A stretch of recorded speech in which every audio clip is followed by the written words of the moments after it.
ये हमारा ग्रुप यहाँ से वापस जा रहा है। ये हमारा सामान हो गया पैक यहाँ पे।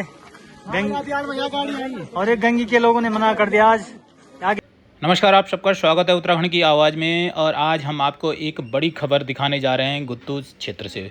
बताते चलें कि गुत्तू से कुछ युवाओं की टीम वैज्ञानिकों को लेकर महासर यात्रा पर जा रही थी, जिनको गंगी गांव में रोका गया। उनका आरोप है कि कुछ युवकों ने, कुछ ग्रामीणों ने उनकी यात्रा में व्यवधान डाला और उनको वहां से वापस लौटना पड़ा। क्या कुछ है पूरा प्रकरण, वह आगे जानकारी में हमें बता रहे हैं। और बताया जा रहा है कि सीमांत गांव गंगी के लोगों ने रिसर्च करने राष्ट्रीय जल विज्ञान संस्थान की टीम को खतलिंग महासर जाने से रोका है। और जो इस यात्रा को वहाँ पर अगुवाई कर रहे थे कुलदीप सिंह रावत जी, और इनके साथ पूरे वैज्ञानिकों की टीम थी, पोर्टर थे और अन्य सभी लोग थे। उनको जब वो गंगी पहुँचे तो उनको रोका गया, उनको आगे जाने से रोका गया। क्या कुछ कारण उन्होंने बताया, क्या कुछ वजहें सामने आई, वह हम आपको इस रिपोर्ट में बता रहे हैं। और क्या कुछ सवाल उन्होंने इस रोक के बाद कहा है, क्या कुछ उन्होंने कहा है कि क्या कुछ इसका असर पड़ेगा, वह भी स्थानीय युवा बता रहे हैं, कुलदीप सिंह रावत जी बता रहे हैं। और सीधा तस्वीरों में बात करेंगे उनके साथियों से और उनसे। एक डर पैदा हो रहा है क्या? बिल्कुल भाई साहब, पर्यटन जिस हिसाब से हमारी एक पीढ़ी से पहले चलेंगे, एक पीढ़ी पहले जो पर्यटक थे और जिस हिसाब से सरकार ने यहाँ पे इन्वेस्ट करा हुआ है, 3 जगह बंगला बनाए हुए हैं गढ़वाल विकास निगम के, तो उस हिसाब से एक पीढ़ी गुजर गई है जिसमें जो है बिल्कुल पर्यटक शून्य हो चुका है। यहाँ पे जो पर्यटन के हमारे बंगले बने हैं, इनका जो रेवेन्यू जा रहा है वो माइनस में है, उल्टे खर्चे हो रहे हैं सरकार के। तो कहीं ना कहीं हमने पिछली घटनाएं जो सुनी हैं, उनके उनसे हमने कुछ सीखा नहीं है। उनसे बहुत दुष्प्रभाव पड़ा है हमारे पर्यटकों पे।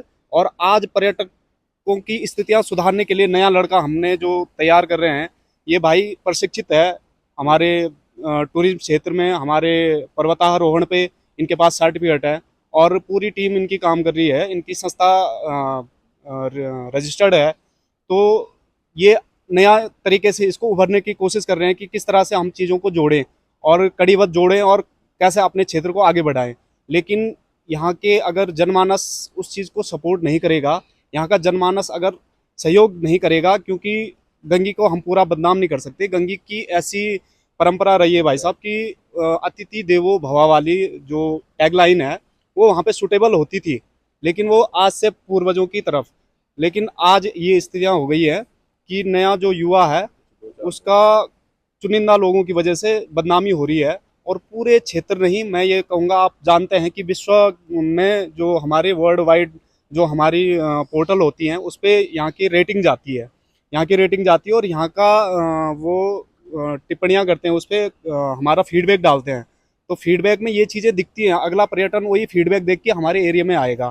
तो ये चीज़ें अगर हम सपोर्ट ना कर सकें, अगर हम पर्यटकों के साथ अच्छा व्यवहार न कर सके, तो आगे के लिए हमारा क्षेत्र कैसे बढ़ेगा। मैं एक छोटा सा दुकानदार हूँ, कहीं ना कहीं एक दुकान से लेकर और पूरे क्षेत्र पर एक पर्यटक के आने से प्रभाव होता है। जी भाई साहब, क्या नाम है आपका? नमस्कार जी, मेरा नाम है कुलदीप रावत और मैं हूँ गुत्तू बिलंग क्षेत्र से। राव जी, क्या ऐसी घटना घटी है जिसको लेकर आप बेहद चिंतित दिखाई दे रहे हैं? आपको लगता है कि कहीं ना कहीं इससे आपके क्षेत्र के पर्यटन पर प्रभाव पड़ेगा? सर, क्या हुआ कि एक्चुअली हम कल खतलिंग मासरताल ट्रैक पे जा रहे थे, जिसमें हमारी 22 सदस्य की टीम जा रही थी, जिसमें 7 लोग तो बाहर से थे, मतलब NIH से थे, नेशनल इंस्टीट्यूट ऑफ हाइड्रोलॉजी, जो भारत सरकार का राष्ट्रीय जल विज्ञान संस्थान है, वहाँ से थे। बाकी हम 15 लोग यहाँ लोकल थे। तो कल क्या हुआ कि जैसे हम गंगी गाँव पहुँचते हैं तो अचानक वहाँ के लोगों का विरोध स्टार्ट हो जाता है।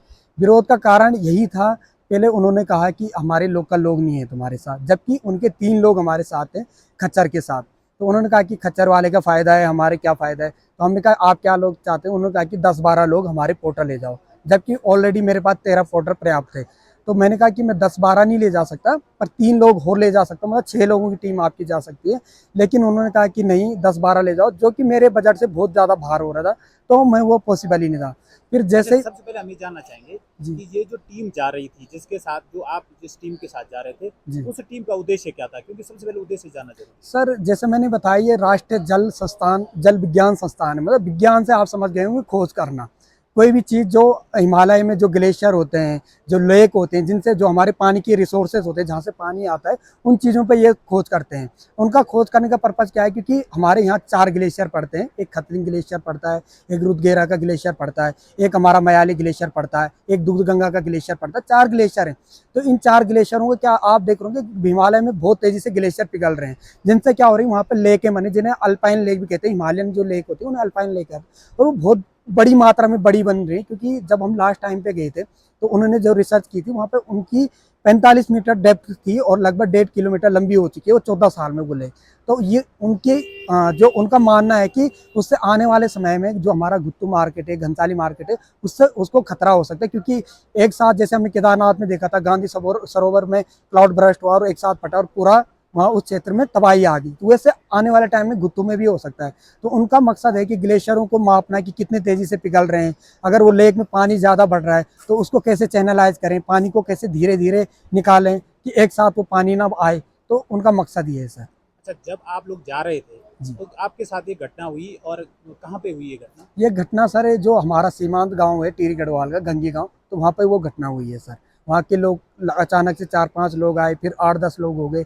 वो फिर विरोध, उन्होंने हाथापाई भी की है। यहाँ तक कि हमारे पास सबूत तो नहीं है, क्योंकि हमारे उस टाइम वीडियो बनाने की वो कंडीशन नहीं थी, पर वो लोग एकदम धक्का मारने लग गए हमको। हमने बहुत रिक्वेस्ट की, जो वैज्ञानिक लोग थे उन्होंने रिक्वेस्ट की कि उन्होंने समझाया कि हम लोग इंजीनियर नहीं हैं, हम लोग साइंटिस्ट हैं, यहाँ पे खोज करने जा रहे हैं, आपकी भलाई है। लेकिन उन लोगों का जो एक होता है ना अशिक्षा का, जो उनके बीच जो गैप है। तो अच्छा, आपको क्या लगता है कि जिस चीज के लिए वो आपको रोक रहे थे, जी वो उनकी वास्तविकता कोई चिंता है या कुछ और वजह लग रही है आपको? सर, मुझे नहीं लगता कि कोई वास्तविकता चिंता। अगर उन्हें रोजगार का डर होता तो उनको देखो, 6 लोग एक गांव से जा रहे हैं, क्योंकि मेरे यहाँ से 13 लोग जा रहे हैं। कितना बड़ा गुत्तू क्षेत्र है, आप सोचते हैं 22 गांव से ऊपर इस गुत्तू में आते हैं, और गंगी को हटा के वो केवल एक गांव है। 6 लोग अगर उस गांव से जा रहे हैं, लगभग देखा जाए तो 1 लाख रुपए के अंदर उन गांव वालों को मिल रहा है, मतलब उनके लड़कों को मिल रहा है।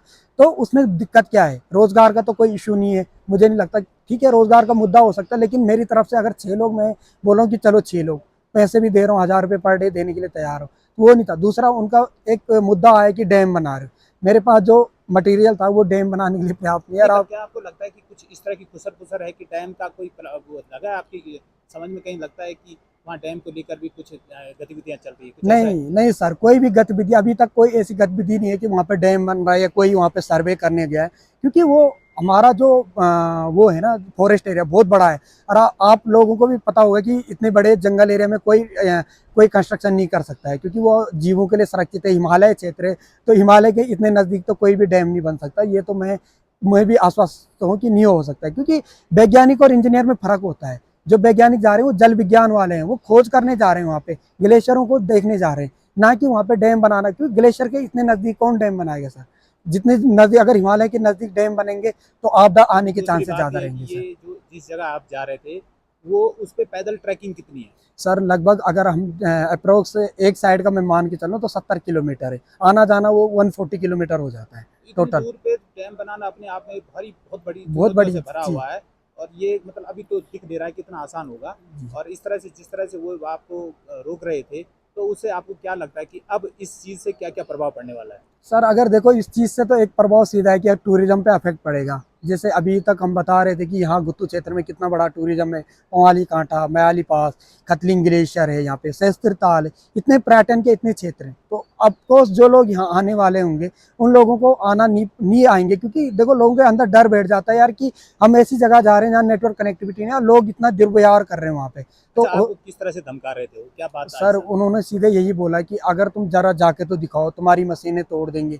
यही वाली बातें हो रही थी। फिर हमें डर भी लगा कि यार हम ऐसी जगह जा रहे हैं ना, हमारे पास कोई ऐसा कनेक्टिविटी के लिए साधन नहीं था, वकी टोकी, लेकिन वो हमारे आपस में कनेक्टिविटी के लिए थी, तो ना नेटवर्क है वहाँ पे। तो हमें डर था कि ये लोग रात को आके हमारे कैंप पे हमला ना कर दे, क्योंकि जंगल एरिया है, कुछ भी हो सकता है, पत्थर फेंक सकते हैं ऊपर से।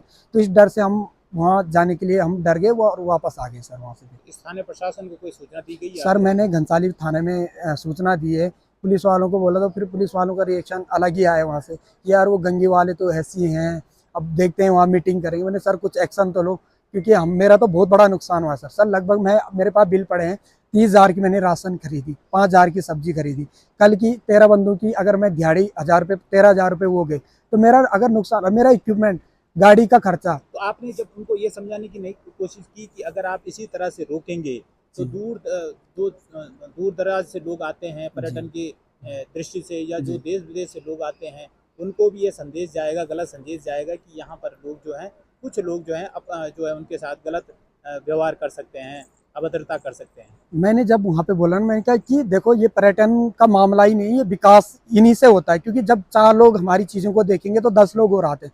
तो उन्होंने, उनकी लैंग्वेज पता क्या थी कि तू विकास करेगा यहाँ का, तू करेगा अब यहाँ का विकास। मैंने कहा यार मैं कौन होता विकास करने वाला। यहाँ तक कि जो वो नेट टावर लगाया वो उस चीज़ को भी मेरे ऊपर लागे कि इस टावर को उठा के ले जा तू, कि ये टावर काम नहीं। मैंने कहा यार ये मेरी जिम्मेदारी नहीं है, ये प्रशासन को बोलो जिन्होंने ये लगाया है। पर उनका यही बोलना था कि तू ऐसा विकास करे। देखो सर, सीधी सी बात है, आजकल सोशल मीडिया का ज़माना है। अगर कोई किसी भी क्षेत्र में आता है वो वीडियो बना के जाता है, वो इंस्टाग्राम, फेसबुक वगैरह, यूट्यूब पे डालता है, वो वीडियो वायरल हो जाती है। इससे क्या होता है कि 10 लोग और आ जाते हैं, 10 से 20। आने वाले समय में देखोगे, हम 3-4 साल से देख रहे हैं कि टूरिज्म थोड़ा सा यहाँ पे 10-20% बढ़ा है। क्यों? क्योंकि लोग आ रहे हैं यहाँ पे, वीडियो बना के डाल रहे हैं, खतलिंग ग्लेशियर के बारे में डाल रहे हैं, शस्त्रताल के बारे में डाल रहे हैं, पवाली कांटा के बारे में डाल रहे हैं। तो काफ़ी हमारा प्रचार प्रसार हो रहा है। अगर ऐसा संदेश इस क्षेत्र से जा रहा है कि टूरिस्टों के साथ ऐसा हो रहा है, तो मुझे नहीं लगता कि कोई यहाँ आना पसंद करेगा। जो आपके टीम के लोग हैं, खासतौर पर जो वैज्ञानिक लोग हैं, क्या वो अभी रुके हुए हैं? क्या अभी आपकी तुरंत कोई योजना है वहाँ जाने की? सर अभी तो वो रुड़की वापस चले गए हैं, लेकिन उन्होंने सामान यहाँ हमारा जो BHPL है पावर हाउस, वहाँ पे छोड़ रखा है। अब वो चाह रहे हैं कि पहले हम नीचे से पूरी अपनी सुरक्षा निश्चित करें। वहाँ पे जो भी फॉरेस्ट वाले हैं, सब पुलिस वाले प्रशासन को लेके जाएंगे, और जो उनके इक्विपमेंट है उनको भी सुरक्षित करना बहुत ज़रूरी है। तो देखते हैं, अगर हो सकता है कि 1 हफ्ते के अंदर हमारा प्रोग्राम बन सकता है, और नहीं क्या पता कि ये प्रोग्राम ही कैंसिल हो जाए सर।